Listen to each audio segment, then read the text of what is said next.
আমি 1400 বছর আগের সেই ওমরের সোনালী যুগ একটু হলেও ফিরত আনার চেষ্টা করব।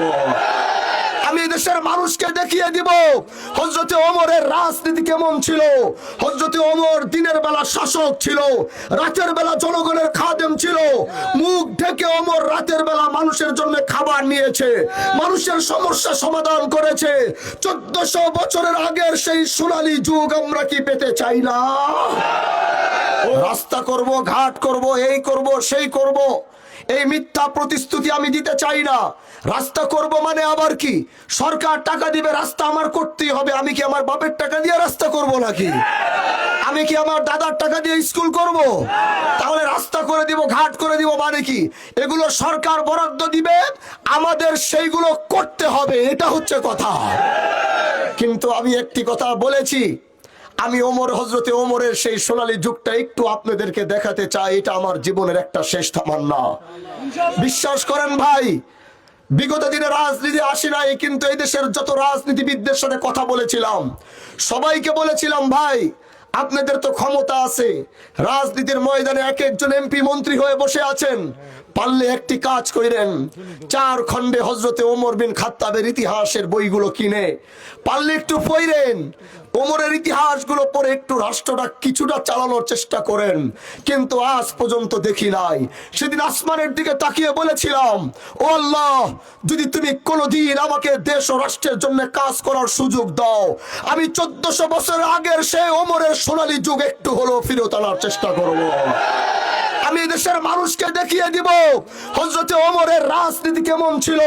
হযরতে ওমর দিনের বেলা শাসক ছিল, রাতের বেলা জনগণের খাদেম ছিল। মুখ ঢেকে ওমর রাতের বেলা মানুষের জন্য খাবার নিয়েছে, মানুষের সমস্যা সমাধান করেছে। 1400 বছরের আগের সেই সোনালী যুগ আমরা কি পেতে চাই না? ও আমার মা বোনেরা, আপনারা এই দেশে 50% ভোটার। আপনাদের পুরুষ মানুষের মতো এত চাহিদা নাই। যে পুরুষ মানুষের একটা ভোট দিতে গেলে অনেক চাহিদা আছে, কিন্তু আমার মা বোনদের ভোট দিতে গেলে এত চাহিদা নাই। তারা শুধু এতটুকু চায় যে আমার ছেলেটা নিরাপদ থাকুক, আমার ছেলেটা মাদক মুক্ত থাকুক।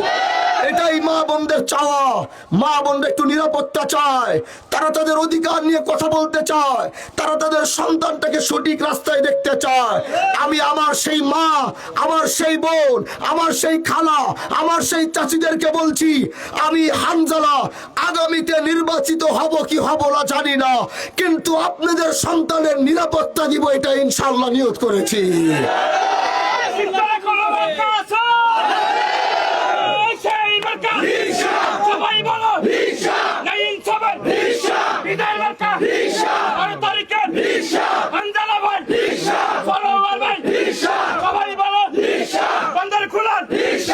মেরে ভাই ও মা বোনেরা, আপনারা, আপনাদেরকে বলছি, প্রিয় মা আমার, প্রিয় বোন আমার, প্রিয় চাচি আমার, আমি আপনাদেরকে বলছি, হাজী শরিয়তুল্লাহর বংশের সন্তানের কাছে এই দেশ যতটা নিরাপদ, অন্য কারো কাছে এই দেশ এত নিরাপদ নয়।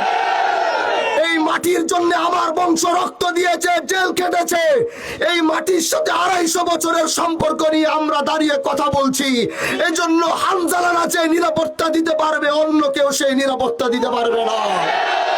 ও কলিজার টুকরা যুবক ভাইরা, তোমরা আজ ইনসাফের পিপাসায় পিপাসক্ত। আমি তোমাদেরকে সেই ইনসাফের পানি পান করাতে চাই। ও যুবক ভাইরা আমার, আমি তোমাদের ভাই। আমি সবচেয়ে অল্প সময় পেয়েছি নির্বাচনের এই মাঠে। আজ থেকে এক একটা যুবক আগামীর হানজালা হয়ে যাবে। এক একটা যুবক হানজালা হয়ে দরজায় দরজায় ঘুরবে। এক একটা যুবক হানজালা হয়ে মা বোনদের কাছে ভোট চাবে। ইনশাআল্লাহ আমাদের এই বিজয় শুধু হানজালার বিজয় হবে না। আমার এই বিজয় 10 দলীয় জোটের শুধু বিজয় হবে না। আমাদের এই বিজয় ইনসাফের বিজয় হবে।